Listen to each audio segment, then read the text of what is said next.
Can't you move it? My mother asked like she was talking about a dentist appointment instead of surgery. I stared at the phone in my hand, certain I had misunderstood her. Mom, it's not a haircut, I said quietly. It's a hospital operation. Silence filled the line for a moment before my father's voice joined the call. You know your sister's wedding is that weekend, he said flatly.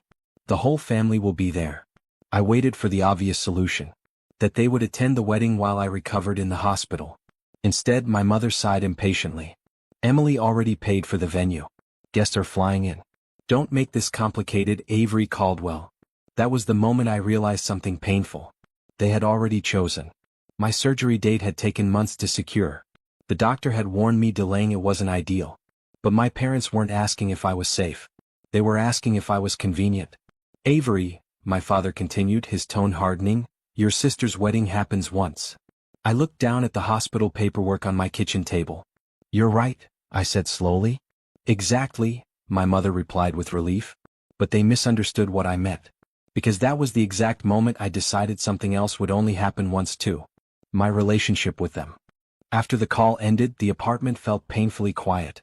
I sat at my kitchen table staring at the hospital folder while the words my father had said replayed in my head. Your sister's wedding happens once. It was strange how easily they said it, like my body was a scheduling inconvenience. The surgery wasn't cosmetic. It wasn't optional. My doctor had explained everything carefully 2 weeks earlier while pointing at the scan glowing on his monitor.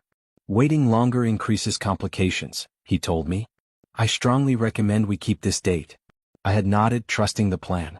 But now my parents wanted me to call the hospital and move it, so I could smile in photos at my sister Emily's wedding. Emily, the golden child of our family. Growing up, the rules had always bent gently around her life. My parents called it support.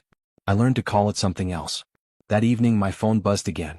Emily's name appeared on the screen. I almost ignored it. Instead I answered. Her voice sounded cheerful, like nothing serious existed in the world. Mom said you're thinking about changing the surgery date, she said casually. I didn't answer right away. Because the next sentence she said was the one that made everything inside me go cold. Honestly, she laughed softly, you'd kind of ruin the wedding if you weren't there. I held the phone against my ear, waiting for the punchline. Emily had always liked dramatic humor. I assumed she would laugh and say she was kidding. She didn't. You're serious? I asked quietly. Of course, she replied, still cheerful. People will ask where you are. It'll turn into a whole thing. A whole thing. The words settled slowly in my chest. My surgery, the months of pain leading up to it, the fear I hadn't admitted to anyone, all of it apparently ranked below awkward questions at a wedding reception. I'll be in a hospital bed, Emily, I said. Well, yeah, she said lightly. But the photos are that weekend. Photos. I closed my eyes for a second. Growing up, my parents used to tell people Emily was the easy child. She was bright, social, effortlessly charming. I was the responsible one. The one who adjusted. The one who understood when plans changed. But something about this conversation felt different. I can't move the surgery, I finally said. The line went quiet. Then Emily sighed, the same irritated sigh our mother used. God, Avery, she muttered. Do you really need to make everything about you? That sentence hit harder than I expected. Because suddenly something inside me clicked into place. And for the first time in years I stopped trying to be the understanding one. The silence on the phone stretched longer than either of us expected. Normally this was the moment I would apologize. That had been my role in the family for as long as I could remember. Smooth things over. Make adjustments. Keep the peace. But this time I didn't say anything. Emily eventually broke the quiet with a sharp exhale.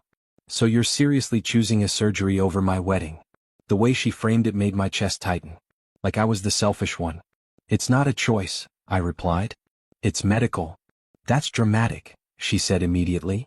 Dramatic. I'd heard that word my entire life. Dramatic when I questioned things. Dramatic when I pushed back. Dramatic whenever my needs interrupted the story my family preferred to tell about us. Look, Emily continued impatiently, Mom already talked to the hospital coordinator. Rescheduling isn't impossible. That made me sit up. Wait, I said slowly. Mom called the hospital? Yeah, Emily said casually. She's just trying to help. My stomach dropped. My surgery wasn't even a discussion to them anymore. They had already started rearranging it. Without asking me. Without telling me. Without caring whether I was okay with it. And in that moment, something inside me shifted permanently. Because I realized they weren't asking me to compromise. They were informing me that my life came second. I ended the call without another word. For several minutes I just sat there, staring at the hospital paperwork like it suddenly belonged to someone else. Then my phone rang again. Mom. I already knew the tone she would use before answering. Calm. Practical. Like she was solving a scheduling problem instead of interfering with a surgery. Avery, she began gently, I spoke to the coordinator this afternoon. My jaw tightened. You had no right to do that. Oh honey, don't be so sensitive, she said immediately. I was only asking about alternative dates. Alternative dates. Like my body worked around wedding invitations. The doctor said delaying isn't recommended, I reminded her. Well, doctors always say that, she replied dismissively. Emily's wedding can't be moved. Of course it couldn't. Her venue. Her flowers. Her perfect photos. All immovable. My health, apparently, was flexible. Avery, my father's voice joined suddenly from the background, you need to think about the family here. That sentence made something cold settle in my chest. For years, thinking about the family had always meant one thing. Sacrificing quietly. Adjusting politely. Swallowing frustration so no one else felt uncomfortable. I looked down at the hospital forms again. Then I said something my parents had clearly never expected to hear from me. You're right, I said calmly. I should think about the family. And that's exactly when I stopped being part of it. My parents didn't understand what I meant. My mother actually sounded relieved. Good, she said warmly. I knew you'd come around. I almost laughed. For years they had confused silence with agreement.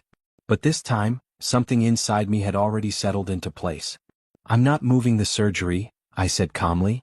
The relief vanished from the line. What? My mother snapped. The surgery date stays exactly where it is. A pause followed, heavy with disbelief. My father spoke next, his voice sharp. So you're refusing to support your sister. That accusation should have hurt. Instead, it felt strangely distant. I'm choosing my health, I replied. You're being selfish, my mother said quickly. Selfish. Another familiar label. Whenever I stopped accommodating them, that word appeared like a family rulebook they believed everyone followed except me. You know what selfish is? I said quietly. Calling my hospital without asking me. Neither of them answered. But I could hear the tension in their breathing. Then my father made the statement he probably believed would end the argument. If you miss Emily's wedding, he said coldly, don't expect things between us to stay the same. I stared at the surgery date printed on the paperwork. The truth was painfully simple.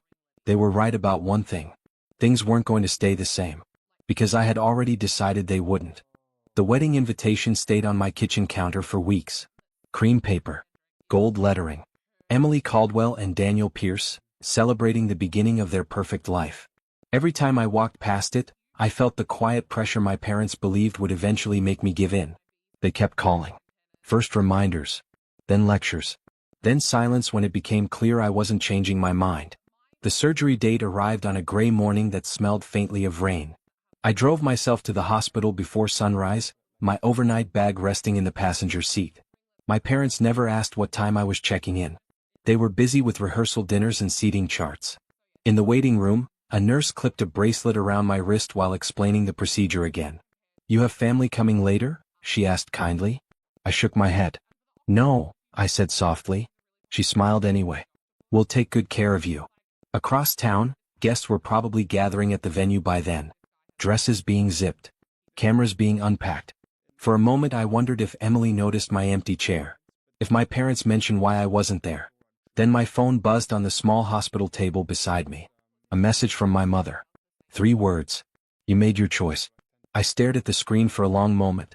Then I turned the phone off before surgery. When I woke up after surgery, the first thing I noticed was the quiet. No wedding music. No speeches. No family voices debating seating charts or photo angles. Just the soft hum of hospital machines and a nurse adjusting the floor beside my bed. How are you feeling? She asked gently.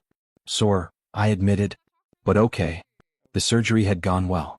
The doctor told me that later, smiling in the calm, professional way people do when delivering good news. I spent 2 days recovering in that quiet room. During that time, my phone filled with messages. None from my parents. But dozens from extended relatives. Apparently my absence at the wedding had become impossible to ignore. Guests had asked questions. My parents had struggled to explain why their other daughter wasn't there. Eventually the truth came out.